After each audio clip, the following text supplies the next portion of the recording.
Primer libro de Samuel, capítulo 19. Ahora traigo la Reina Valera. Esta era una Biblia de mi mamá, pero ya estaba muy amolada y la mandé a empastar. Y quedó bien. Porque además trae referencias y toda la cosa. Entonces está buena.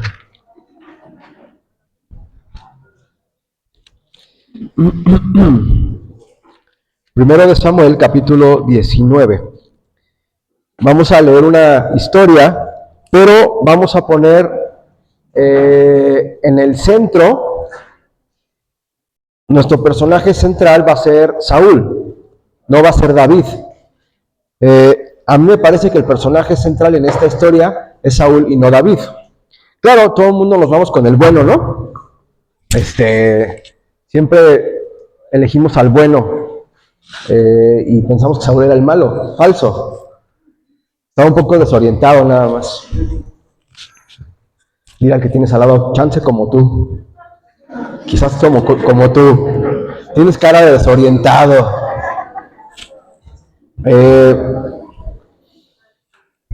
Y esta historia comienza, fíjate el personaje, Saúl. ¿Conoces otro personaje en la Biblia llamado Saúl? Piénsalo bien. A ver, teólogos. Los teólogos. Por supuesto, Saulo de Tarso es la misma palabra. Pablo, bueno, Saulo. Saúl y Saulo es igual. Eso guárdenlo, va a ser importante. 2. ¿De qué tribu era Saúl? De Benjamín. ¿De qué tribu era Saulo? De Benjamín. ¿Coincidencia o destino? Bueno, guarde esos detalles, por favor, porque van a ser importantes. Muy bien. Primero de Samuel, capítulo 19. Vamos a leer la porción y después lo vamos desarrollando. ¿Está bien? Dice así: huyó pues David, y aquí parece que el personaje central es David, pero no, vamos a enfocar a Saúl. Huyó pues David y escapó y vino a Samuel en Ramá, y le dijo todo lo que Saúl había hecho con él. Y él y Samuel se fueron y moraron en Nayot. Y fue dado aviso a Saúl diciendo: he aquí que David está en Nayot, en Ramá. Entonces Saúl envió mensajeros para que trajeran a David, los cuales, primero de Samuel, les dije 18, 19, versículo 18, 19, 18. Y estoy seguro que sí lo dije, ¿eh? ¿No? ¿La regué? Perdón. Primero de Samuel 19, versículo 18. Perdóneme. No, sí, seguramente la regué yo. Ahí está el video, ahí está. No hay controversia. Bueno, repito entonces. Huyó pues David y escapó y vino a Samuel en Ramá y le dijo todo lo que Saúl había hecho con él. Y él y Samuel se fueron y moraron en Nayot. Y fue dado aviso a Saúl diciendo: he aquí que David está en Nayot, en Ramá.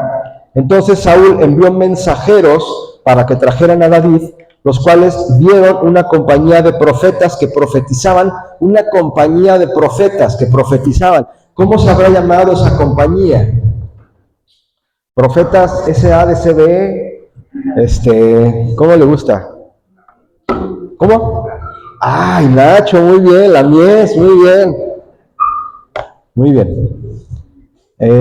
Cuando lo supo Saúl, entonces Saúl envió mensajeros para que trajeran a David, los cuales vieron una compañía de profetas que profetizaban, y a Samuel, que estaba allí y los presidía. Era el CEO de esa compañía. O el director, pues, o el dueño, el manager. Y Saúl, cuando lo supo Saúl, envió otros mensajeros, los cuales también profetizaron, y Saúl volvió a enviar mensajeros por tercera vez, y ellos también profetizaron. Entonces, él mismo fue a Ramá, y llegando al gran pozo que está en Secú, preguntó diciendo: ¿dónde están Samuel y David? Y uno respondió. Esto me cisca. Y uno respondió: he aquí, están en Nayot en Ramá. Y fue a Nayot en Ramá, y también vino sobre él el Espíritu de Dios, y siguió andando y profetizando hasta que llegó a Nayot en Ramá.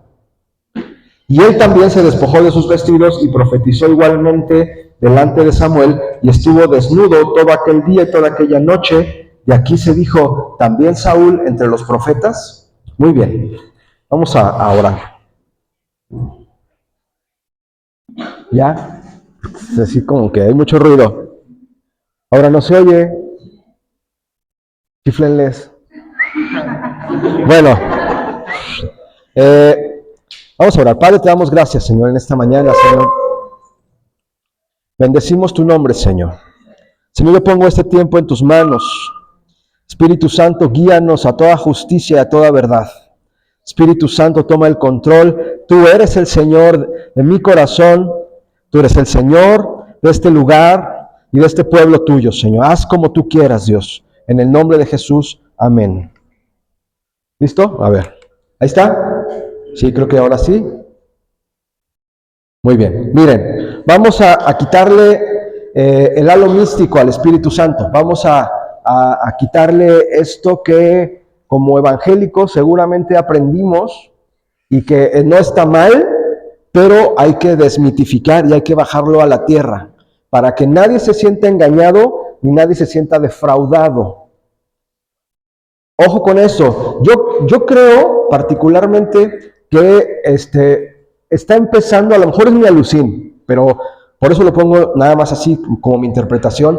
Yo creo que la iglesia cristiana tiene que reformarse. Seguro. Necesita haber una reforma y necesitamos desarticular el llamado Evangelio de la Prosperidad, que tiene un chorro de manifestaciones, un chorro de formas de mostrarse. Porque el Evangelio de la Prosperidad, que no tiene solamente que ver con dinero, sino que tiene que ver con Dios salva, Dios sana, Dios quita los problemas, y eso es parcialmente cierto. Y hay que tener mucho cuidado con eso. Y a veces nos vamos con la finta de buscar manifestaciones sobrenaturales y milagros, que por supuesto que eso es Dios. Dios es sobrenatural. Eso es claro. Pero a veces estamos como en la mentalidad de que hemos sido muy buenos para orar y para adorar, pero no para hacer. Y ahí es donde vienen las decepciones. Y ahí es donde vienen las frustraciones, y por eso es que mucha gente se está yendo que con los budistas, que con los, con los testigos, no, hermana. Sí, pero esas así están muy, son es lo viejo de lo viejo de lo viejo de lo viejo de lo viejo. Pero se están yendo con movimientos, que van por otra onda. Por ejemplo, la Kabbalah, que está muy de moda. Los budistas. Hoy, por ejemplo, dices que eres cristiano y todo el mundo pero dices que eres budista y todo el mundo, guau, budista, ¿y eso qué, no? En todo caso tendríamos que adorar como los aztecas, ¿no? El sol, la luna, si fuera, pero bueno, en fin, ya me desvié, pero regreso. Mire, en este pasaje que usted ya conoce, usted sabe que Saúl y David son enemigos. Saúl, o mejor dicho, Saúl tiene por enemigo a David. ¿Sí? Vamos a enfocarnos para que no salga con que, no, pastor, es impreciso, está bien. Lo preciso, para que no se ponga nervioso. Lo preciso. Saúl tiene como enemigo a David. Porque David le ha quitado el trono. O le está por quitar el trono, porque es cierto que entre lo que David fue ungido y fue rey pasó mucho tiempo, y mientras el rey fue Saúl.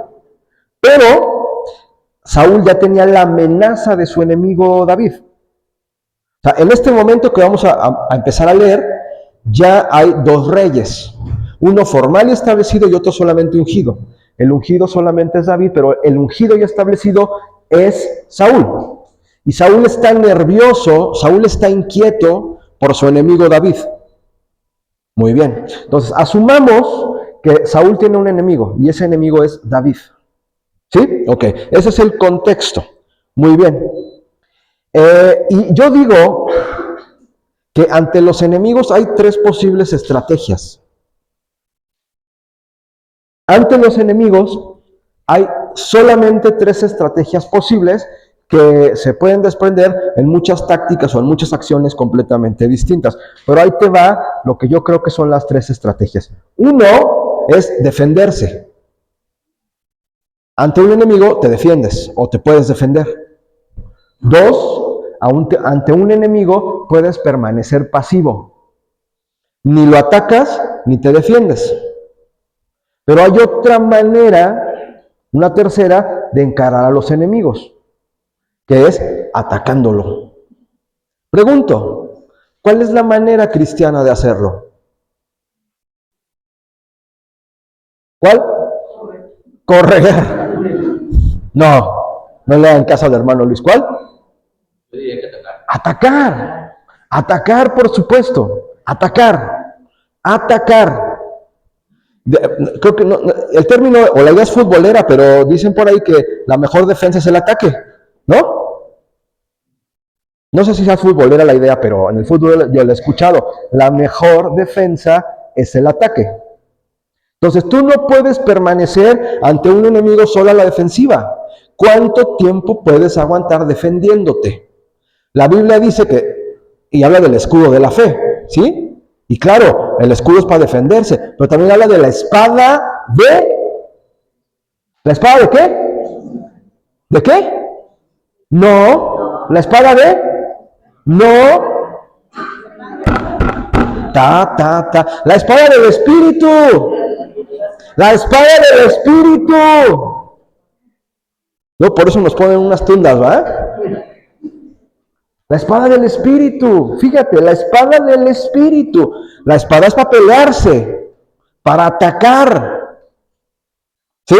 ¿Me sigue? La espada del Espíritu. Estamos poniendo en el centro de estos mensajes a el Espíritu Santo. Y yo les dije que hay que desmitificarlo. Hay que quitarle esta esfera pentecostal de la temblorina y de la profecía y de los trances, que insisto, no está mal, pero podemos irnos con la finta y caer en un error y caer en la desesperanza y caer en que no es cierto y que no funciona. Yo quiero desmitificar eso el día de hoy. Muy bien. Entonces, dicho esto, fíjate lo que pasa en la historia. Regresemos. Capítulo 19, verso 18. Ahora sí lo dije bien. Sí, cierto, lo dije. Che, que hacer patatas, la regué. Perdón, hermano. Lo bueno es que está usted atento. Dice así: huyó pues David es el enemigo, y huye el enemigo. Fíjate que el enemigo huye. Y escapó, y vino a Samuel en Ramá. Samuel es una figura del padre en Ramá, y le dijo todo lo que Saúl había hecho con él. Y él, en alguna ocasión dijimos, ¿qué hubiera pasado si David se quita esta idea cristiana errónea o mal enfocada? ¿Qué hubiera pasado si David dice hasta aquí y le hace frente a Saúl? ¿Qué hubiera pasado? Porque él tenía la idea, no, es que es el ungido. Sí, cierto, pero le estaba costando la vida. ¿Qué hubiera pasado si decide hacerle frente? Es como, lo dijimos en alguna ocasión, a ver, uno puede pensar, esto que estoy pasando es porque Dios me lo mandó. No es así. Eso parece muy cristiano, pero no es así.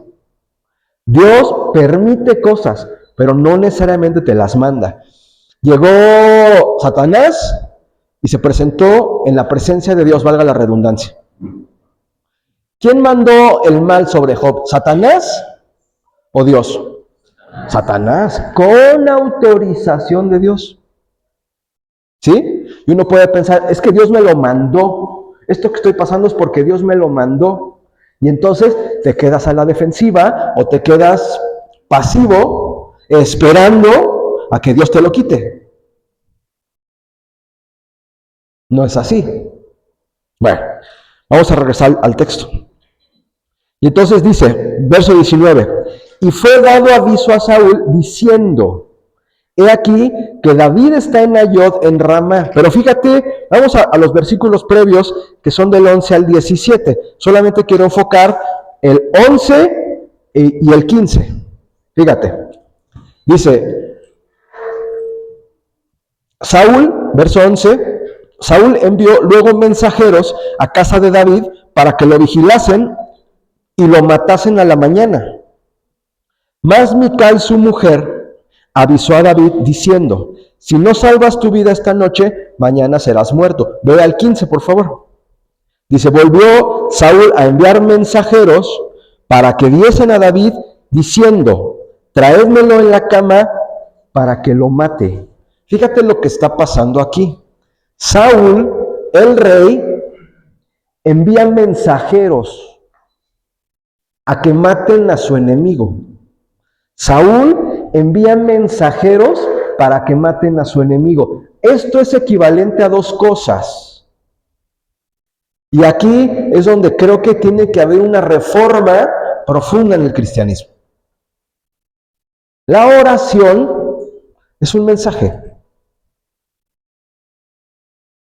La oración es un mensaje. Es un mensaje al mundo espiritual. ¿Estás de acuerdo? ¿Es mal orar? Por supuesto que no. Pero ¿en qué sentido oramos? Saúl se está conformando con dos cosas. Uno, con enviar mensajes o enviar mensajeros.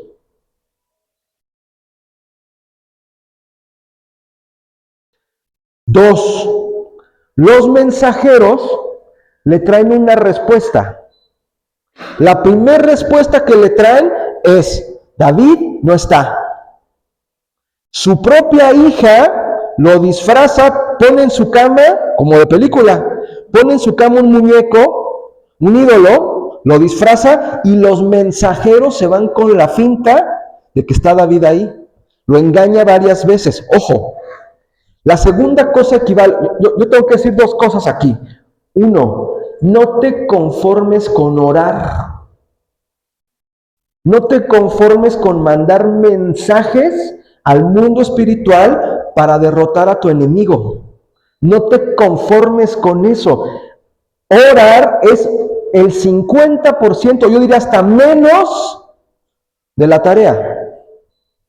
Y por eso, tú puedes tener una vida de oración, qué bueno, si yo tengo que orar, pero fíjate cómo oras, porque Saúl se conforma con enviar esos mensajeros y esos mensajeros lo engañan. La segunda cosa que yo digo acerca de los mensajeros es lo siguiente. ¿Cuántos de ustedes se conforman con los mensajes que escuchan? Fíjate, Saúl envía mensajeros y los mensajeros le traen una respuesta, le regresan el mensaje. ¿Cuántos nos conformamos con los mensajes que escuchamos en la iglesia? No te puedes conformar ni con orar, ni con los mensajes que recibes en la iglesia. Eso no derrota a los enemigos. Y aquí hay una cosa fundamental que tengo que decir. Mucha gente se siente engañada con el cristianismo porque no siente resultados, no siente eficacia en su vida. Y eso la desanima. Ahora, una cosa es que venga el mensaje y otra cosa es que tú sepas discernir, traducir y aplicar el mensaje. Pero ojo, tienes que aplicar el mensaje.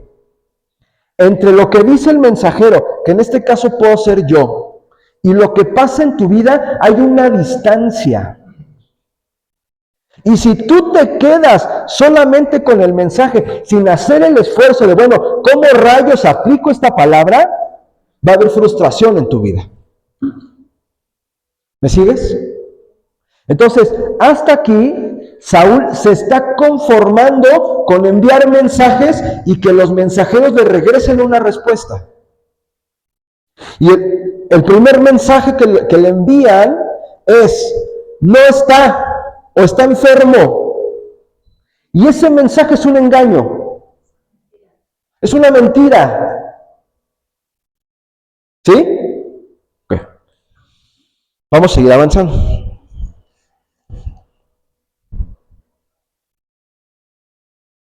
En el versículo 18, repito la idea, dice, huyó pues David y escapó y vino a Samuel en Ramá y le dijo todo lo que Saúl había hecho con él, y él y Samuel se fueron y moraron en Nayot. Fíjate cómo el enemigo se mueve de escenario y se va a un lugar llamado, se va a dos lugares. A un lugar, pero en realidad eran dos lugares. La ciudad era Ramá. En Ramá había nacido Samuel. Pero se fueron a, haz de cuenta que el enemigo se fue a Querétaro, pero se fue a un domicilio particular de Querétaro. Calle Jazmín sin número, Colonia Las Camelinas, delegación Felipe Carrillo Puerto. O sea, aquí Merengues. Por si alguien no sabe la dirección, ahí está, así es la dirección de aquí. Ya se la sabe. Este lugar es Nayot. Ponle cuidado a estos dos lugares. Muy bien. Verso 19. Y fue dado aviso a Saúl, nuevamente le llega un mensaje a Saúl, diciendo, he aquí que David está en Nayot, en Ramá, he aquí que tu enemigo se movió a una distancia más larga, a un lugar más complicado de acceder. Otra vez pregunto, ¿cuál es la mejor manera de derrotar a un enemigo? ¿Tú qué harías? Mira, el enemigo ya se fue. ¿Lo persigues? O no, pues ya se fue, ¿ya para qué? Ya no hay peligro. O vas y lo persigues. ¿Tú qué harías? No, hombre, si ya se fue. Es claro que le corrió. Pero ahí está. Cambió de escenario. Muchas veces el cristiano se conforma con que ahorita estamos bien, estamos tranquilos. Sí, pero el enemigo está ahí, no te hagas tonto. En ese momento no tienes el problema, pero el enemigo sigue estando allí. Ok. O sea, si tú te conformas con que estás bien un mes con tu esposa, no, pero ahorita estamos, hasta lo dices, ¿no? Ahorita estamos bien. Pues ahorita, mejor ve por el enemigo y acábalo. Para que ahorita, el siguiente mes, ok, muy bien. 20. Entonces Saúl, el 20 y el 21, perdón, en los versos 20 y 21,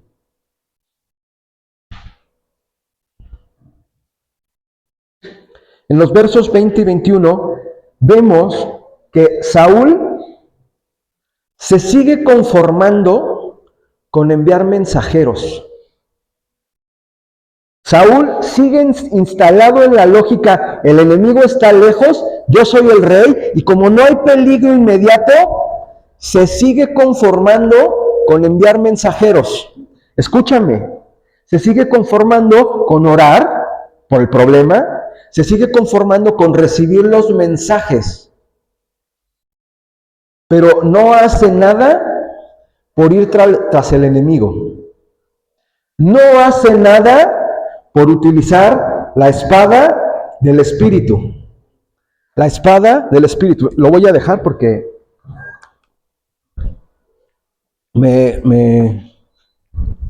mis orejitas. Ok. Ve por favor, te voy a decir que aquí se mencionan dos lugares, Ramá y Nayot. La palabra Ramá, que era una ciudad, ponme atención aquí, es un lugar alto o elevado. Es un lugar de altura. Ramá era un lugar alto o elevado o un lugar de altura. Justo a donde no estaba dispuesto Saúl para ir. Los cristianos no somos capaces de subir el nivel espiritual. Nos conformamos con que aquí la cosa está tranquila. Ahorita está tranquilo o no hay peligro y me conformo y no soy capaz de subir el nivel espiritual. Segunda cosa.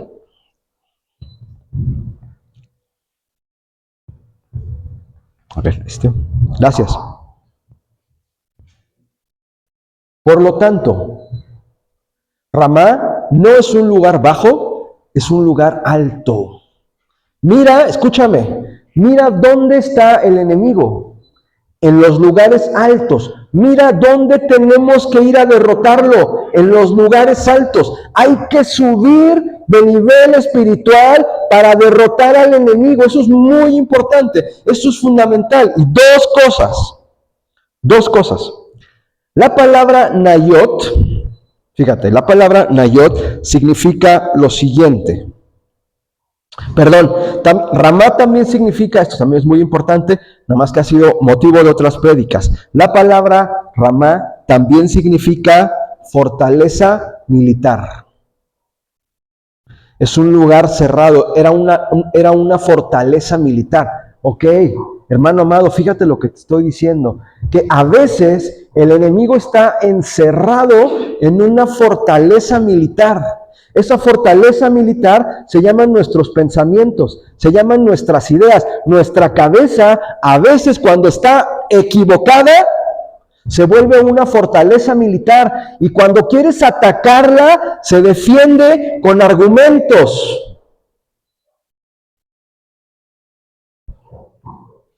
Saúl no quiere entrar a esa fortaleza militar. Saúl no quiere subir el nivel espiritual porque está muy cómodo en su trono y está muy cómodo con los mensajes que envía y que le envían. Está siendo pasivo, está siendo negligente espiritualmente. No está fungiendo como rey, está fungiendo como cristiano nada más. Estamos llamados a ser reyes y sacerdotes. La parte sacerdotal, los cristianos la tenemos muy bien desarrollada. Levantar las manos, orar. Esta parte la tenemos bien. Pero la otra parte de reyes, nomás no se nos da. Estamos a la mitad. ¿Me sigue? Está siendo flojo. Está siendo atenido. Se conforma con el intercambio de mensajes. Error. Craso error. Muy bien.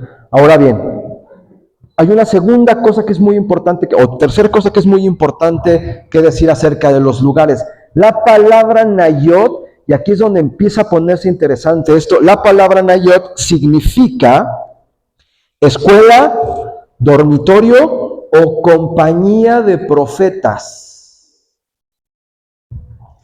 La palabra Nayot significa escuela, dormitorio o compañía de profetas. De manera que Saúl no quiere subir el nivel espiritual y además tiene pereza de inscribirse a la escuela de profetas.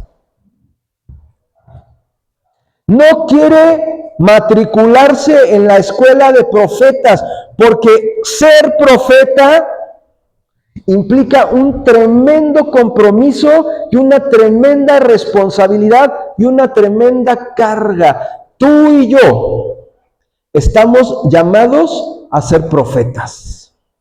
Escúchame lo que te estoy diciendo. Tú y yo estamos llamados a ser profetas. Y no me refiero a estos sujetos que salen en las redes sociales. Que vaya usted a saber si son o no, no me importa. Pero tú y yo estamos llamados a ser profetas y a vivir una vida profética. La vida profética es la vida a la ofensiva. La palabra profeta, que es una palabra griega, ahorita me voy a referir a la original. Oigan, ¿tienen sueño o qué les pasa? Los veo así como que, ¿no? Así como que. ¿Ves unos? Usted solo, para que no se sienta ofendido, es unas guajoloteras. Sí. Corríjase usted mismo. La palabra profeta que viene del griego, fíjate, es de proactivo, de hacia adelante. E implica, y el término griego, que es un término inadecuado en cierto sentido, implica ciertas capacidades de adivinación. Esa es la palabra profética, pero la palabra profeta, que es del griego, está parcialmente incorrecta o parcialmente correcta. Es correcto en el sentido de hacia adelante, porque el profeta es el que ve hacia adelante, pero en griego significa que es el que adivina el futuro. Nosotros no hablamos en ese sentido de palabra profética o de profeta, sino lo hablamos en correcto hebreo, que es la palabra naví. Y dice la Biblia, Eliyahu Hanabí, Elías el profeta, pero en realidad no es profeta en sentido griego, sino profeta en sentido hebreo, que significa, fíjate lo que significa, ¿dónde la puse?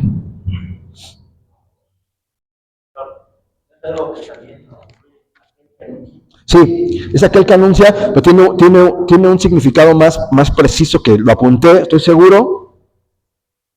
De eso sí estoy seguro, Es el 2. Déjenme ver mi acordeón, acá está. Naví significa, escucha, sonido burbujeante de una fuente de agua en el desierto. Sonido, fíjate, reflexiona el significado. Nada más para que piensa la palabra. Sonido burbujeante de una fuente de agua en el desierto. A ver, primer cosa que salta. Dígame si en el desierto hay agua.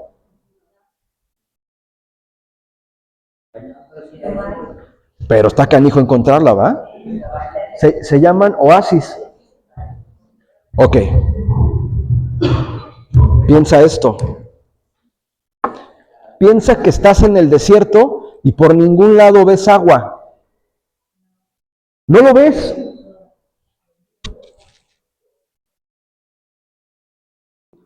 No manches, como que escucho por allá algo que burbujea. Quedito.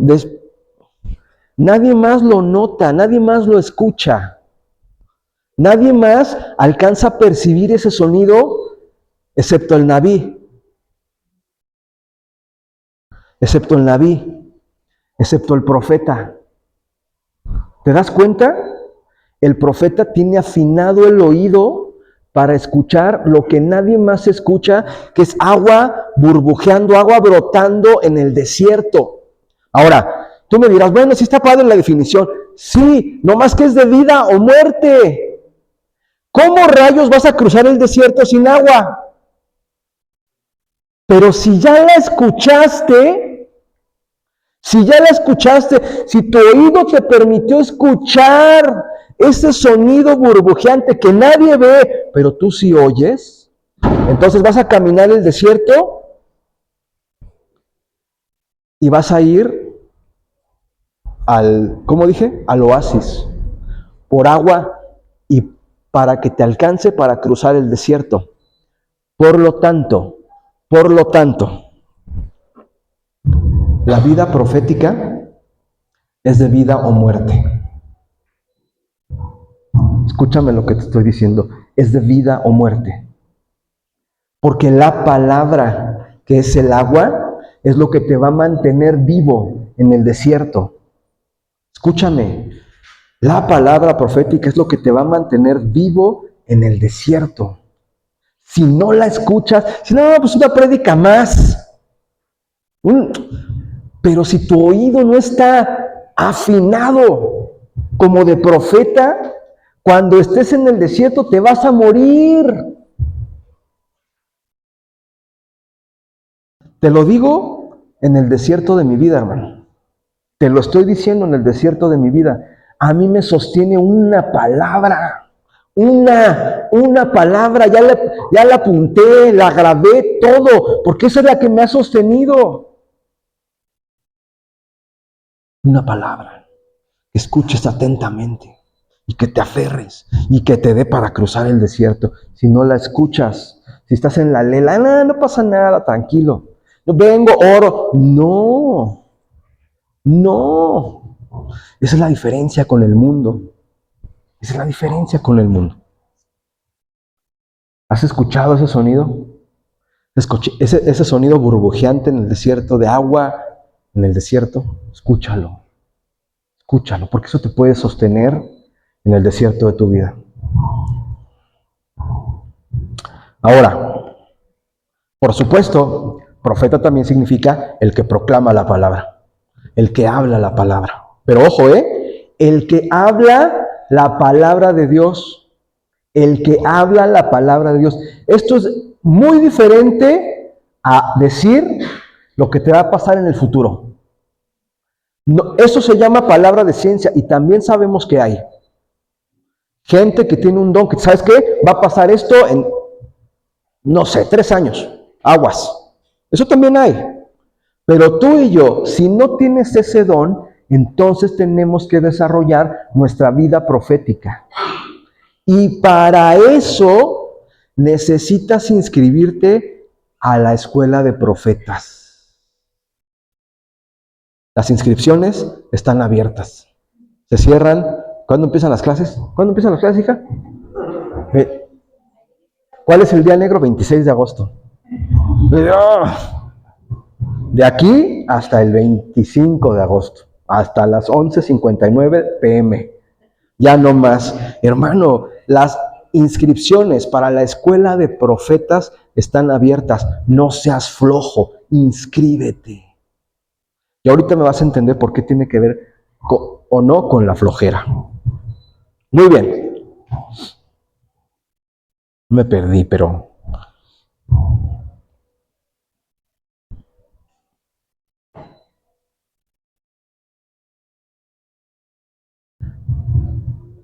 Otra cosa digo de los profetas. Cuando en los versos 20 y 21 vemos que Saúl envía un mensajero, hasta 4 mensajeros o compañías de mensajeros envió y ya ni le regresaban el mensaje. Lo único que decían es que de pronto se quedaron ahí y hasta están profetizando. A ver, hermano, es que esto está es el colmo. O sea, el cuate está viendo que envía mensajeros y los mensajeros se le convierten en el enemigo. Se convierten en profetas. Primer acto. Segundo acto, otros mensajeros se le convierten en profetas. Tercer acto, otros mensajeros que se le convierten en profetas. ¿Cómo se llamó la obra? ¿Cómo, Ángel? La conversión. A ver, otro título.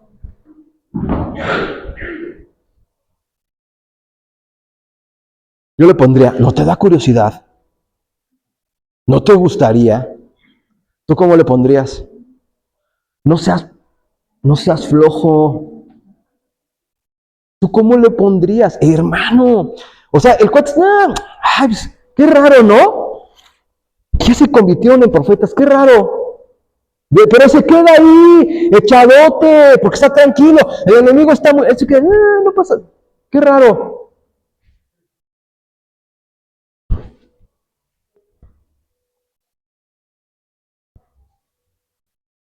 Y el cristiano toma esa actitud. Se queda sentado. Ay, sí, qué bien predica ese hombre. Qué ungido está ese hombre. Sí, ¿verdad? Y veo otro. Ay, sí, qué ungido. Me gustaría estar ungido como él. Sentado. Y ve que otro se empieza a levantar y se empieza a desarrollar. Y ve la unción sobre, ay, sí, mira, gracias a Dios, que Dios lo está levantando y lo ungiendo, pero se queda ahí.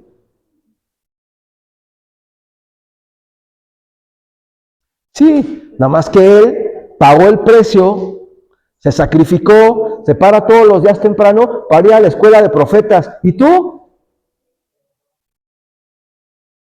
Nos conformamos con una vida pasiva, o cuando viene el enemigo pone el escudo de la fe, si nos acordamos. Y la espada del Espíritu, ¿a qué horas? La espada del Espíritu.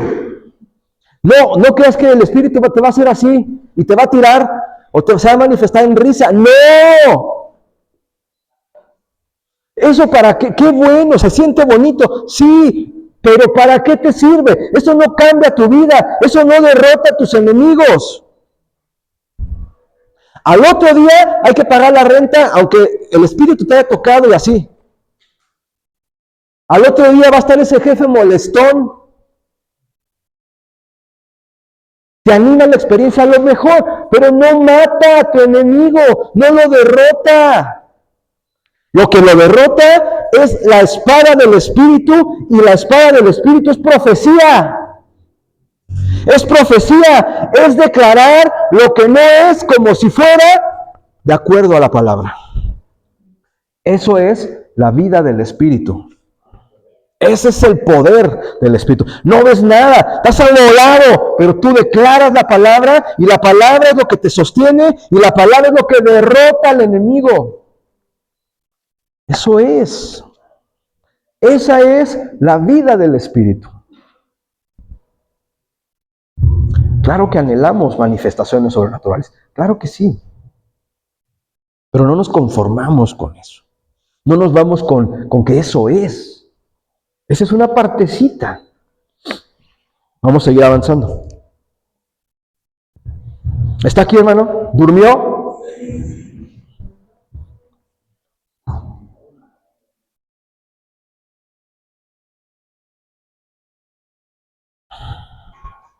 En el 21 reaccionó. Por fin reaccionó.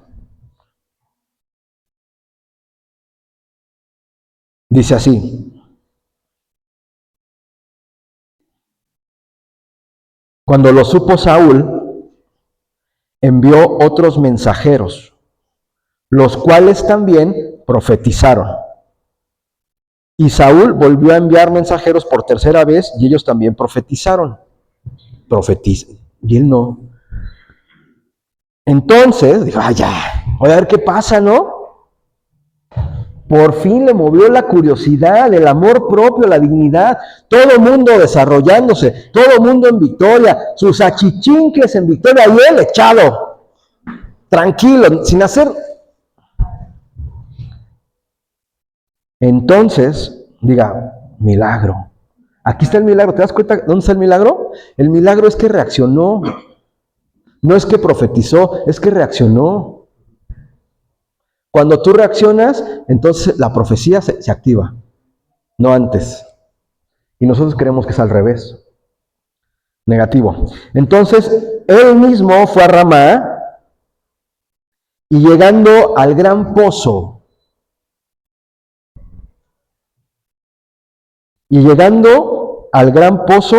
que está en Secú, preguntó diciendo. El pozo o los pozos en la Biblia son lugares de encuentros con Dios. Tú aviéntatelos. El pozo del viviente que me ve. El pozo de Jesús y la samaritana. Y ahí hay un buen... Ve. ¿Qué es un pozo? Es un lugar, es una provisión de agua, pero ojo, los pozos todavía, pero sobre todo en la antigüedad, eran una cosa súper profunda que traían el agua más pura que puede haber, el agua del subsuelo, el agua de las corrientes vivas de agua. ¿Quieres? ¿Quieres esa corriente de agua viva? No seas pasivo. No seas pasivo. Si dejas la pasividad, te tienes que encontrar en algún momento de tu vida con Dios. En algún momento vas a llegar. También el pozo representa aquellos momentos de la vida oscuros y profundos. Eso también representa el pozo. ¿Te quieres encontrar con Dios?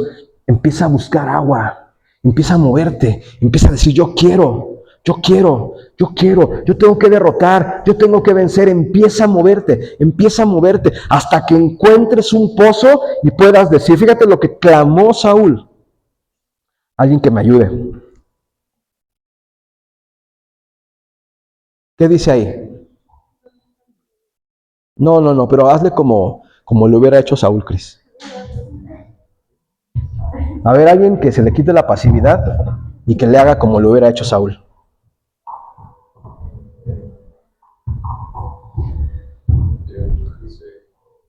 Entonces él mismo fue a Ramá, y llegando al gran pozo que está en Secú, preguntó diciendo, ¿dónde están Samuel y David?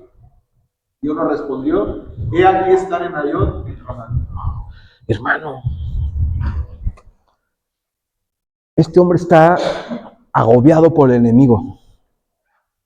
Se da cuenta que hay un enemigo que le va a dar baje. Le va a quitar lo que es suyo. Pero como no ve el peligro ya inmediato, tranquilo, pero se lo va a quitar, tarde o temprano se lo va a quitar. Y entonces por fin algo le movió, dijo, bueno, ya voy a ir yo, está bien. Se bajó de su trono, se bajó de su comodidad y empezó a caminarle a un lugar alto llamado Ramá. Y se dio cuenta que llegó y está todo cerrado, está complicado entrar. Dijo, no importa, ahorita a ver cómo le hago. Tocó, abrió, le buscó por otro y se metió a Ramá. Y llegó a Ramá y llega a un pozo. Y en ese pozo dice, ¿dónde estás, Dios?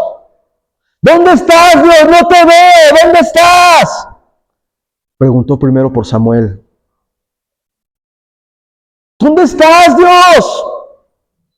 ¿Qué no te has preguntado eso alguna vez? ¿Dónde estás, Señor? ¿Qué onda contigo, Señor? Pero si yo ahora voy a la iglesia, sí. Pero hemos sido pasivos.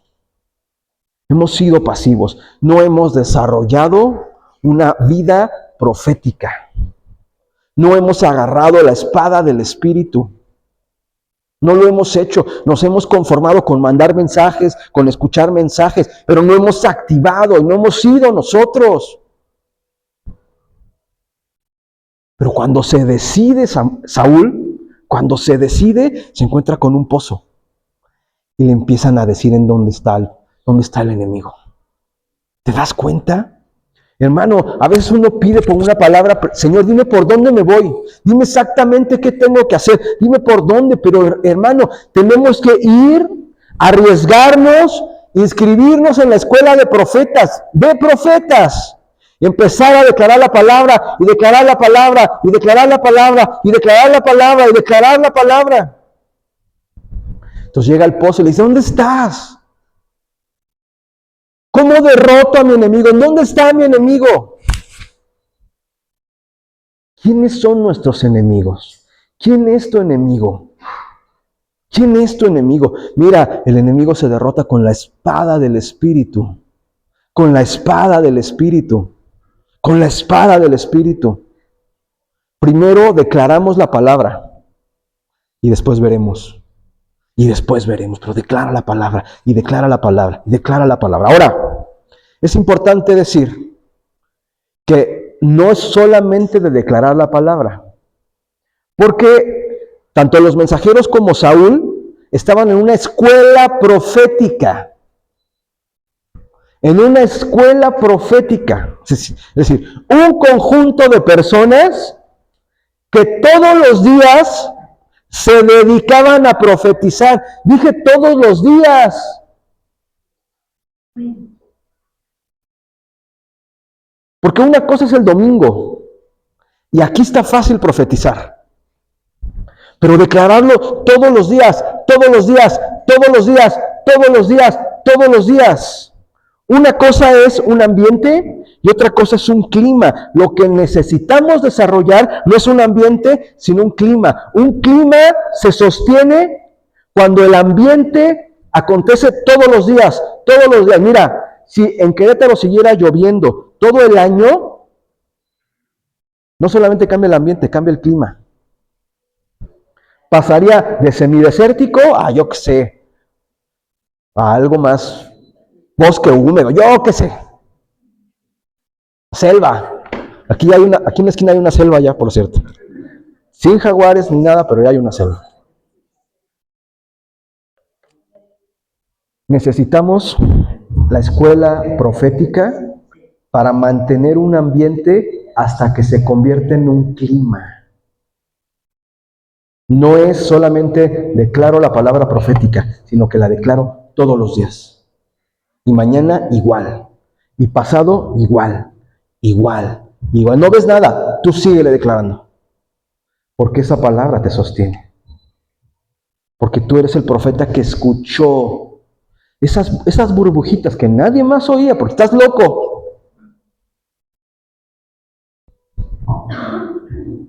Tus antenitas de vinil siguen detectando ese sonido burbujeante que nadie más escucha, pero tú sí. Hermano, el siervo de Elías vio una nube del tamaño de una mano humana.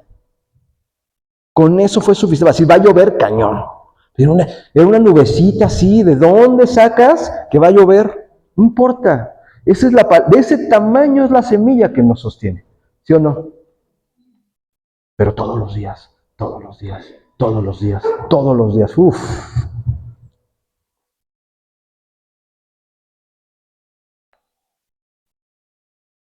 Fíjate. Y uno respondió, he aquí, están en Nayot, en Ramá. Y fue a Nayot en Ramá, y también vino sobre él el Espíritu de Dios, y siguió andando y profetizando hasta que llegó a Nayot en Ramá. A ver, pregunto, ¿no era Saúl el malo? Dile al que tienes al lado, tú tienes esperanzas, pues tú eres un niño de pecho. No eres tan malo como Saúl, no te quieres echar a nadie, espero. Saúl era el malo. El Espíritu de Dios es para quien lo anhela. No importa si es bueno o es malo.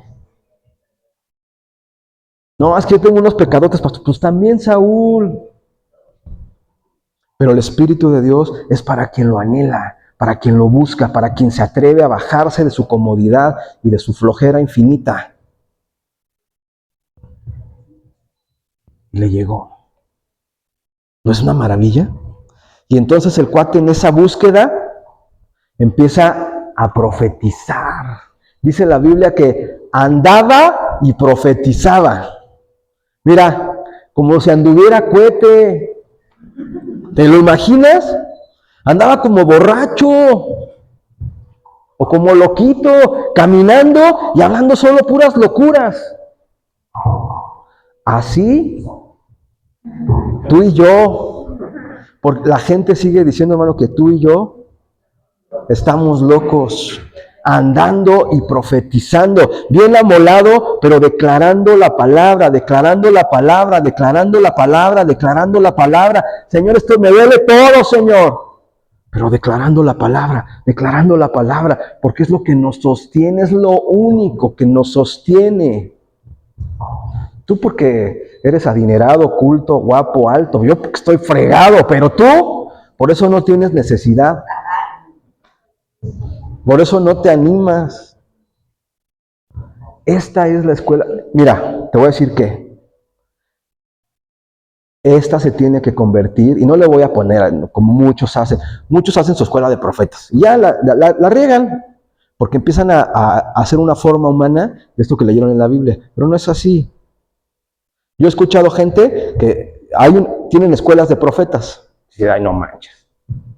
No necesitamos hacer una escuela de profetas así, literal, sino simple y sencillamente asumir esta actitud y decir, yo estoy en esa escuela de profetas. Si cada uno de los que estamos aquí asume el reto de inscribirse en una escuela de profetas, ok, primero va a ser uno, se va a empezar a formar un ambiente sostenido por meses, se llama clima, y esto va a aprenderse de una manera increíble, pero no sé si te atrevas. No sé si tengas el hambre, no sé si tengas la necesidad de buscarlo, no lo sé. Yo digo, ay Padre, despiértalos. Como Ezequiel, no unos jalones de pelo, Señor, así dice, que agarraba a Ezequiel de los pelos el Espíritu. Bueno, pues mejor me voy a rapar, dice alguien. No, hermano, pues de las orejas, pues. No.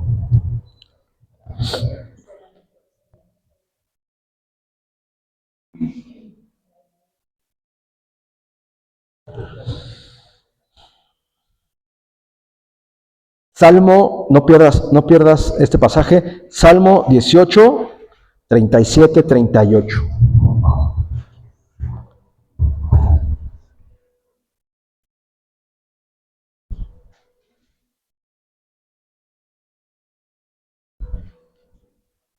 Salmo 18, 37 y 38.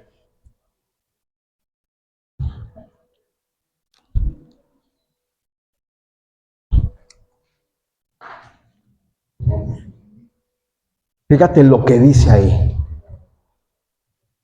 Perseguí a mis enemigos y los alcancé.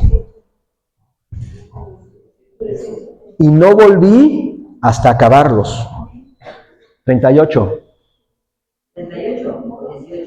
18, 37 y 38. 38. Los herí de modo que no se levantaron. Cayeron debajo de mis pies. Perseguí a mis enemigos y los alcancé. Es al revés. No me alcanzó el enemigo. Es al revés. No como ratones verdes mexicanos. Hoy hubo medalla de bronce, por cierto. Les platico, las arqueras. Perseguí a mis enemigos, los alcancé. Los destruí, es una canción, ¿no? Los destruí, los atravesé. Bajo los pies del Señor cayeron, los perseguí. Yo los perseguí. ¿A quién tienes que perseguir? ¿A quién tienes que destruir? Sí, pero ¿cómo se llama el enemigo? El enemigo se llama miedo. El enemigo se llama desánimo. El enemigo se llama depresión. El enemigo se llama tristeza. El enemigo se llama ansiedad. Esos son los enemigos. Esos son los enemigos. Esos son los enemigos. Esos son los que tenemos que destruir. Esos son los que tenemos que alcanzar y cortarles la cabeza. No esperar a que defendernos. ¡No! El enemigo es la flojera, la negligencia. Bueno, todo está bien. No. Esos son los enemigos. Regrésate al pasaje de Samuel. Fíjate lo que pasa aquí.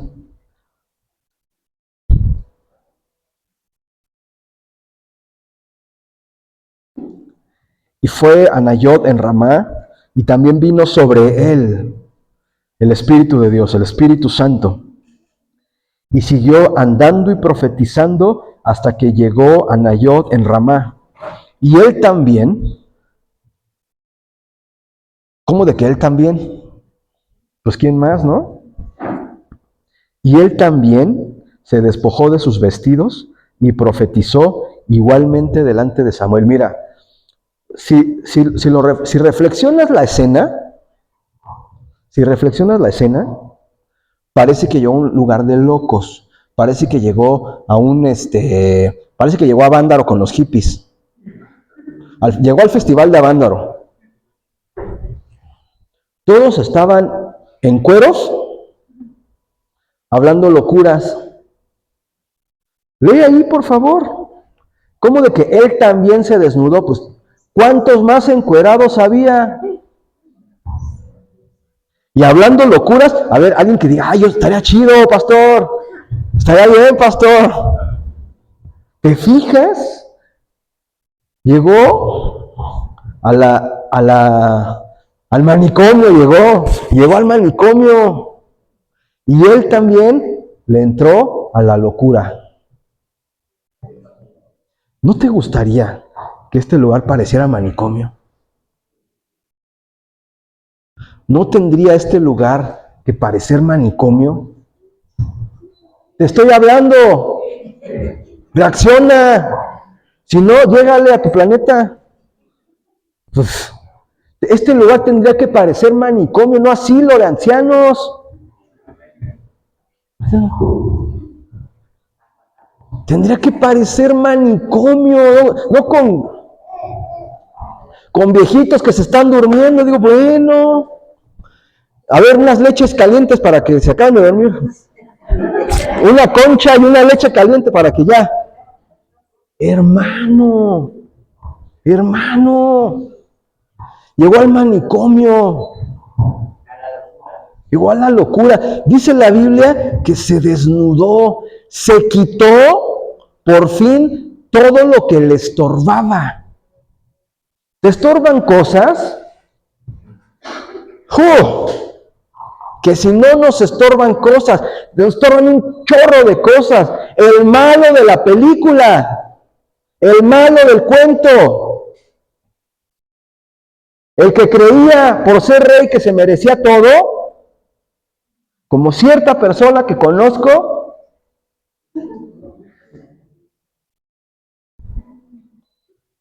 se bajó y se quitó todo. Dijo, aquí estoy, Dios. No merezco nada, ni soy nada, pero gracias por tu palabra. Gracias por esta locura. Ya llegué al lugar. Dice que se despojó de todo y siguió profetizando. Nada más de 11 a 1 de la tarde. Ya no más, pastor. ¿Cómo cree, pastor? Ni que estuviéramos locos. Tengo que descansar, pastor. El domingo es el único día que descanso. Espérate que llegues al panteón. A que descanses bien. Hermano, toda la noche profetiza. Toda la noche profetiza. En cueros. No le importó el frío. Mira, escúchame esto. Se supone que uno se avergüenza cuando está desnudo. A menos que seas William Levy o díganme una actriz así. Pero uno así, no, pues no. Dices, no, mejor que no. Pero él estaba desnudo y no se avergonzaba. Justo al revés de la lógica. Justo al revés de lo convencional. ¿Por qué? Porque ya no tenía nada que ocultar. La vergüenza es reflejo del pecado. Vamos, que no dan, pues ¿por qué? ¿Qué van a decir? Pecado. Mira, tus ideas que no te dejan en paz, tus vestiduras que traes acá en la cabezota, que no te dejan ser, no te dejan mostrarte delante de Dios tal cual. Tal cual. Y entonces el hombre se despojó de sus vestiduras reales, de todo lo que le estorbaba, y estuvo delante del papá, estuvo delante de su padre, Samuel, confesando, declarando todo y diciendo, esta es la palabra, y pras, el malo del cuento. ¿Y qué crees? Se le olvidaron los enemigos. No se acordó del enemigo. Mientras estaba en el trance, ni se acordó del enemigo. ¿Dónde estaba David? ¿Dónde estaba? ¿Dónde estaba el miedo? ¿Dónde estaba esto, lo otro? ¿Dónde estaba? Ahí. le olvidó. Se le olvidó.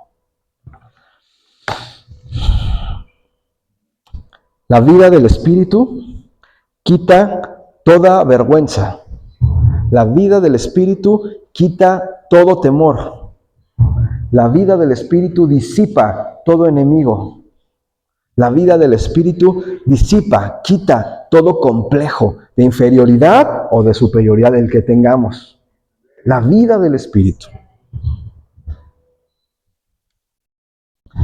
Yo siempre he pensado,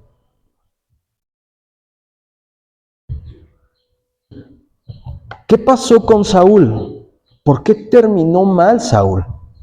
¿Por qué si en 1 Samuel 10 se dice por primera vez, Saúl también entre los profetas, y aquí también se dice, Saúl también entre los profetas, ¿por qué terminó tan mal? ¿Por qué en vez de ser Saúl, por qué no fue Saulo? Porque aunque parece que nada más hay una diferencia de una O entre Saúl y Saulo, la realidad es que hay una diferencia de carácter entre Saúl y Saulo. Saulo era un perseguidor de la iglesia, como Saúl.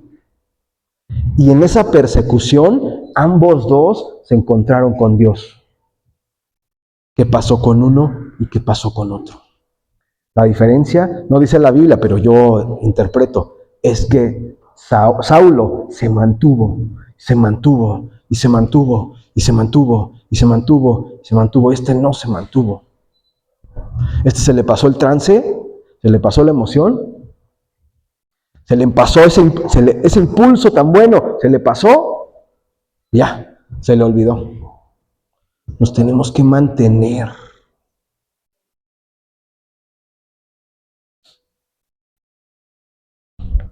Dice la Biblia, a ver, búsquenme ese pasaje, que podemos entrar ante su trono confiadamente.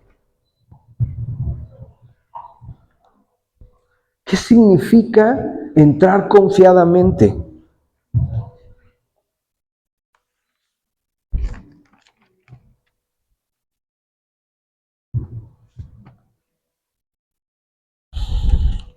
Mira, el rito cristiano, la tradición cristiana, a mí me enseñaron esto, y es en serio. Me decían, mira, cuando vengas a la iglesia, lo primero que tienes que hacer es ir, ponerte de rodillas en el altar y limpiarte de toda contaminación. Primero, el rito decía, pide perdón, límpiate. Pero ¿por qué? ¿Por qué? ¿Por qué? ¿Qué quiere decir entrar confiadamente? ¿Qué quiere decir? Saúl entró confiadamente porque estaba desnudo, porque no tenía nada que ocultar. Léanme por favor ese pasaje. Acerquémonos pues confiadamente al trono de la gracia para alcanzar misericordia y hallar gracia para el oportuno. ¿Cuándo entras con confianza? Por ejemplo, yo le pregunto a alguien, ¿por qué no viniste? ¿Por qué no te he visto? El primero que dice, no, pastor, perdóneme. ¿Por qué te voy a perdonar? ¿De qué? Es que, ni que fuera el papa o el cura o qué. Ven y bésame la... ¿Qué es eso? ¿Qué me está diciendo? Tengo vergüenza. Tengo una vestidura de vergüenza. Pues, ¿qué andas haciendo? Si tienes que pedir perdón, pues, ¿qué andas haciendo? Pero si vives en el Espíritu, entras confiado. Si has asimilado la palabra, si declaras la palabra, si tu vida se corresponde con lo que declaras todos los días, ¿cuál desconfianza, cuál temor, cuál rito? Entras y estás como en tu casa. La presencia de Dios es tu casa. Ahí vives, ahí habitas. ¿Cuál rito se necesita ahí?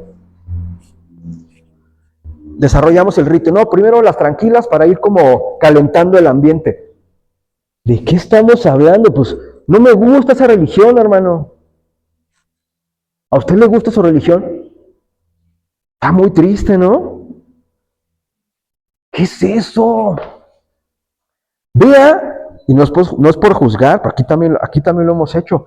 ¿Cuántas iglesias están instaladas en ese rito?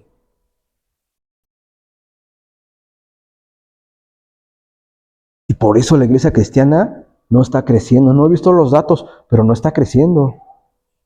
Solamente están creciendo las que desarrollan una vida en el Espíritu. No un canal de YouTube, no. Eso es otra cosa. Pero es la vida del Espíritu. Vamos a ponernos sobre nuestros pies.